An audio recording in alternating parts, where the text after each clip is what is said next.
এক মাসের ব্যবধানে বালি পাচার মামলার তদন্তে রাজ্যের বিভিন্ন জায়গায় ফের সক্রিয়তা দেখা যাচ্ছে। আজকে সকাল থেকে এনফোর্সমেন্ট ডিরেক্টরেট আসানসোলে দুটি জায়গায় তল্লাশি চালানো হচ্ছে। মনীষ বাগারিয়ার ব্যবসায়ী মনীষ বাগারিয়ার অফিসে এবং বাড়িতে। অফিস এবং বাড়ি, এই অফিস থেকে কিছুক্ষণ আগে টাকা গোনার মেশিন বাড়িতে নিয়ে গিয়েছে এনফোর্সমেন্ট ডিরেক্টরেটের আধিকারিকরা। আমি আরো বিস্তারিত এই নিয়ে জানবো। দুই প্রতিনিধি সরাসরি আমাদের সঙ্গে রয়েছেন। অফিসের সামনে থেকে রয়েছেন আমাদের প্রতিনিধি পার্থপ্রতিম ঘোষ এবং মনীষ বাগারিয়ার বাড়ি। সকালে সেখানেও টানা তল্লাশি এবং তদন্ত চালিয়ে যাচ্ছেন এনফোর্সমেন্ট ডিরেক্টরেটের আধিকারিকরা। কৌশিক গাতাইত আমাদের আরেক প্রতিনিধি সেখান থেকে রয়েছেন। কিন্তু আমি শুরুতে পার্থর কাছে এই কারণে যাব, ঘন্টাখানেক আগে এই অফিস থেকে ইডি আধিকারিকেরা টাকা গোনার মেশিন অর্থাৎ কারেন্সি কাউন্টিং মেশিন নিয়ে তারা বাড়িতে পৌঁছেছেন। এখন সেখানে কি চলছে পার্থ? দেখো, সকাল 6টা থেকে এখন ঘড়ির কাঁটায় 4:30, অর্থাৎ প্রায় 10.5 ঘন্টা ধরে অফিস এবং বাড়ি দুটি জায়গাতেই তল্লাশি অভিযান এনফোর্সমেন্ট ডিরেক্টরেটে সেটা কিন্তু চলছে। সরাসরি যে ছবি দেখতে পাচ্ছ সেখানে একের পর এক ইডির যে গাড়ি, সেই গাড়ি রয়েছে। মনীষ বাগারিয়ার এই যে অফিস রয়েছে, যেটা হচ্ছে বাগারিয়া অটোমোবাইলসের যে দপ্তর দেখতে পাচ্ছ, তার মধ্যেই মনীষ বাগারিয়ার অফিস রয়েছে। তার একাধিক কারবার রয়েছে এবং সেক্ষেত্রে কিন্তু সম্প্রতি কয়েক বছর আগে সে হচ্ছে বালির কারবার শুরু করে এবং এই বালি পাচার কাণ্ডে তদন্তে নেবে পুলিশ। ইডি কিন্তু গোটা ঘটনায় ইসিআইআর দায়ের করে এবং তার পরবর্তীকালে প্রথম দফায় তুমি জানো পুজোর আগে একটা তল্লাশি অভিযান হয় এবং সেখান থেকে পাওয়া তথ্যের উপর ভিত্তি করে আজকে দ্বিতীয় দফায় আবারও অপারেশনে ইডি তারা কিন্তু ময়দানে নেমেছে। এবং এক্ষেত্রে আমরা দেখলাম দুপুরবেলা এখান থেকে একটি টাকা গোনার যন্ত্র ও সেটা কিন্তু নিয়ে যাওয়া হলো, অর্থাৎ এই যে অফিস, এই অফিসে নিজস্ব যে টাকা গোনার যন্ত্র ছিল সেটাকে নিয়ে যাওয়া হলো এবং এখান থেকে একেবারে এই জিটি রোড থেকে পাশেই তার বাড়ি রয়েছে, সেই বাড়িতে সেই টাকা গোনার যন্ত্র নিয়ে যাওয়া হয়। যেমনটা আমরা ইডি সূত্রে জানতে পারছি, বাড়িতে বিপুল পরিমাণে টাকা তারা পেয়েছেন ঠিকই, কিন্তু সেই টাকা বৈধ না অবৈধ পরবর্তীকালে সেটা কিন্তু তদন্তকারীরা জানতে পারবেন। তারা তদন্ত করে দেখবেন এবং সেটা কিন্তু সেই রকম নথি তারা চাইবেন। তবে যে টাকা রয়েছে, কতটা রয়েছে, কি পরিমাণে টাকা, সেটা জানার জন্য অফিসের যে যন্ত্র ছিল কারেন্সি কাউন্টিং মেশিন সেটাকে নিয়ে যাওয়া হয়েছে এবং বাড়িতে সেই টাকা কোনো একদিকে যেমন কাজ চলছে, পাশাপাশি বিভিন্ন নথিপত্র সেই সবটা মিলিয়ে দেখার কাজ চলছে। মূলত এই যে বৈধ কাগজ দেখিয়ে অবৈধ বালি কারবার, সেটার কিন্তু অভিযোগ এবং সেই অভিযোগে তদন্তে আজকে ইডি তারা নেমেছে এবং মূলত যে বালি তোলা হয় বিভিন্ন জায়গা থেকে এবং সেই বালি তোলার পরবর্তীকালে যে হিসেব দেখানো হয় সেখানে কিন্তু গভর্নমেন্ট ফিনান্সিয়াল যে বিষয় সেটা কিন্তু খোঁজার চেষ্টা করছেন তদন্তকারী আধিকারিকরা। সিন্ডিকেটের পিছনে কারা কারা রয়েছে সেটা জানার চেষ্টা করছেন আধিকারিকরা। যে পরিমাণে বালি তোলা হয় তার জন্য যে সিএফটি বা দেখানো হয় হিসাবে, সেই সিএফটিতেই কিন্তু গভর্নমেন্ট এবং সেই গভর্নমেন্ট অনুযায়ী সেই সিএফটি যেরকম লোডিং করা হচ্ছে বালি, তার থেকে যে বিষয়টা সেটা হচ্ছে ওভারলোড করে সেটা হচ্ছে সেই বালি কিন্তু চলে যাচ্ছে এবং এখানে রেভিনিউয়ের ওপরে কিন্তু একটা তারা ফাঁকি দিচ্ছে এবং এই বিষয়টাকে কেন্দ্র করে কিন্তু আজকে ইডির আধিকারিকরা তারা বিভিন্ন জায়গায় যাচ্ছে এবং তল্লাশি অভিযান সেটা কিন্তু চালাচ্ছেন। একেবারে সকাল 6টা থেকে এই তল্লাশি টানা চলছে। মূলত একেবারে সরকারি টেন্ডার প্রাপ্ত ব্যবসায়ী, কিন্তু এই ব্যবসায়ী যেটা অভিযোগ মনীষ বাগারিয়ার বিরুদ্ধে, যে যত সিএফটি বালি তোলার অনুমতি রয়েছে তার থেকে বেশি সিএফটি বালি তুলে সরকারি রাজস্ব সেখানে ফাঁকি দিতেন তিনি, এই অভিযোগ রয়েছে। কারেন্সি কাউন্টিং মেশিন নিয়ে যাওয়া হয়েছে, টাকা পাওয়া গিয়েছে বলে খবর পাওয়া যাচ্ছে, কিন্তু সেই টাকা বৈধ কিনা সেইটা এবার খতিয়ে দেখার চেষ্টা করবেন তদন্তকারী আধিকারিকেরা। সেই বাড়ির সামনে থেকে আমাদের আরেক প্রতিনিধি কৌশিক গাতাইত রয়েছেন। সেখানে তদন্ত কোন পথে, কৌশিক আপনাদের সামনে বিস্তারিতভাবে তুলে ধরবে। দেখো সুপ্রজিৎ, সকাল 6টা, যেমন পার্থ বলছিল সকাল 6টা থেকে মনীষ বাগারিয়ার এই বাড়িটিতে, যেটা প্রাসাদ বাড়ি বললেও কম বলা হবে এবং 4 তলার এই বাড়ি, ঝাঁ চকচকে বাড়ি, সেই বাড়িতেই চলে আসে ইডি আধিকারিকরা।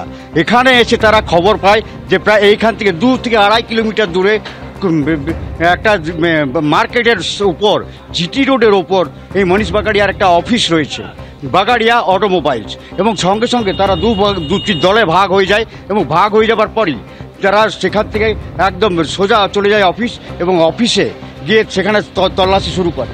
সেখান থেকে প্রায় ঘন্টা 3-4 পর তারা সেখানে একটা মেশিন নিয়ে আসে, টাকা গোনার মেশিন, এবং সেই মেশিন নিয়ে তারা এখানে আবার প্রবেশ করেছে এই বাড়িতে। এবং প্রবেশ করার পর যেটা জানা যাচ্ছে যে বেশ কিছু টাকা উদ্ধার হয়েছে এবং বেশ কিছু নথি পাওয়া গেছে, যা কিন্তু তদন্ত সাপেক্ষ। এবং যেটা জানা যাচ্ছে ইডি সূত্রে, যে এই মনীষ বাগারিয়া শুধুমাত্র পশ্চিম বর্ধমান নয়, পশ্চিম বর্ধমান, বাঁকুড়া এবং বীরভূম, এই তিনটি জেলায় সিন্ডিকেট গড়ে আর আধিপত্য বজায় রেখেছিল বালি পাচারে। এবং সেইটা সরকারি টেন্ডার থাকা সত্ত্বেও তারা কিন্তু রাতের বেলায় বিভিন্ন ঘাট থেকে তারা বালি পাচার করে গেছে, এরকমই অভিযোগ উঠেছে মনীষ বাগাড়িয়ার বিরুদ্ধে। সুব্রজিৎ। বেশ, কৌশিক তোমাকে ধন্যবাদ, পার্থ তোমাকেও ধন্যবাদ। একযোগে একাধিক জায়গায় এই তল্লাশি অভিযান এবং তদন্ত চালাচ্ছে এনফোর্সমেন্ট ডিরেক্টরেট, যার মধ্যে ঝাড়গ্রামে দুটি জায়গা, লালগড় এবং গোপীবল্লভপুরে তল্লাশি চালানো হচ্ছে। সৌরভ রায়ের যে খাদান রয়েছে, আজকে সেই খাদানের অফিসের ম্যানেজার ইডি আধিকারিকদের দেখা মাত্র পালানোর চেষ্টা করেন বলে অভিযোগ। তারপর তাকে পাকড়াও করে 3 ঘন্টা টানা জিজ্ঞাসাবাদ করে এনফোর্সমেন্ট ডিরেক্টরেট। সেইখানে কি চলছে আমরা জানবো, তবে তার আগে 3টি জায়গার ছবি আপনাদের সামনে রেখেছি। এক হচ্ছে পশ্চিম বর্ধমানের আসানসোল, লালগড়ের গোপীবল্লভপুর, ঝাড়গ্রামের গোপীবল্লভপুর এবং লালগড়, সেখানে কিন্তু একসঙ্গে তল্লাশি চালানো হচ্ছে। এই সৌরভ রায়ের অফিস এবং বাড়িতে 1 মাস আগেও তল্লাশি চালানো হয়েছিল। আমি এই মুহূর্তে কি চলছে আমি জানবো, কথা বলবো, আমাদের প্রতিনিধি সেখান থেকে রয়েছেন। কিন্তু তার আগে বলবো যে একযোগে কলকাতা সহ জেলায় জেলায় এই তদন্ত 1 মাসের ব্যবধানে বালি পাচারে তদন্ত চালাচ্ছে এনফোর্সমেন্ট ডিরেক্টরেট।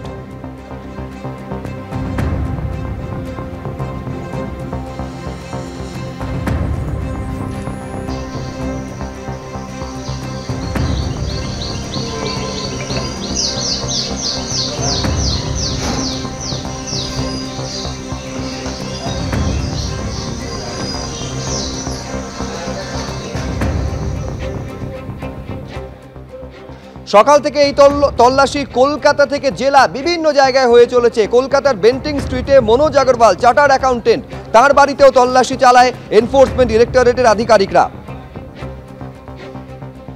বালি পাচার কাণ্ডে জায়গায় জায়গায় ইডির তল্লাশি। একদিকে জেলায় যেমন তল্লাশি অভিযান চলছে এনফোর্সমেন্ট ডিরেক্টরেটের, ঠিক তেমনই শহর কলকাতার বুকেও কিন্তু তারা তল্লাশি অভিযান চালাচ্ছেন। এদিন 7 সকালেই বেন্টিক স্ট্রিটে এসে হাজির হন ইডি আধিকারিকরা। 7A বেন্টিক স্ট্রিট, এই বিল্ডিংয়ের 3 তলাতেই একটি অফিসে হানা দিয়েছেন ইডি আধিকারিকরা। যেটা জানা যাচ্ছে যে এই বালি পাচার কাণ্ডে যারা এই বেআইনিভাবে বালির কারবার করতেন, সেইখান থেকে প্রচুর কালো টাকা সাদা হয়েছে।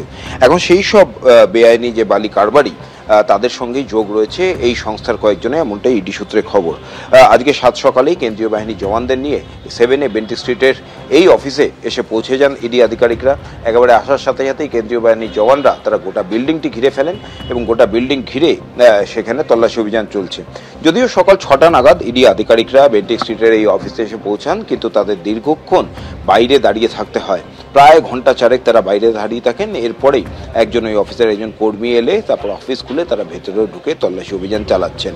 মূলত ইডি আধিকারিকরা যেটা জানার চেষ্টা করছেন, একদিকে যেমন এই বেআইনি বালি কারবার কিভাবে চলতো, কারা কারা এর সঙ্গে যুক্ত, এবং এই বেআইনি বালি কারবারের থেকে যে বিপুল পরিমাণ কালো টাকা তারা উপার্জন করেছেন, সেই কালো টাকাকে সাদা করা হয়েছে, এমনটাই ইডি আধিকারিকদের কাছে খবর। এবং সেই কারণেই কীভাবে সেই কালো টাকা সাদা হয়েছে এবং সেই টাকা কোথায় কোথায় গেছে তা জানতেই এই বিভিন্ন জায়গায় তল্লাশি অভিযান চলছে। ঝাড়গ্রাম থেকে শুরু করে জেলার বিভিন্ন জায়গায় তল্লাশি হচ্ছে এবং একই সঙ্গে শহর কলকাতার বুকে বেন্টিক স্ট্রিটেও কিন্তু ম্যারাথন তল্লাশি অভিযান চলছে। এই ইডি আধিকারিকরা 3 তলার এই অফিসে ঢুকে সেখানকার সমস্ত নথিপত্র খতিয়ে দেখছেন যে সেইখান থেকে কোনো রকম সূত্র পাওয়া যায় কিনা এই চক্রের সঙ্গে কারা কারা যুক্ত এবং কিভাবে এই চক্র চলতো এবং এই বিপুল পরিমাণ টাকা কোথায় কোথায় গেছে। ক্যামেরায় অভিজিৎ দত্তের সঙ্গে ব্রতদীপ ভট্টাচার্য, এবিপি আনন্দ।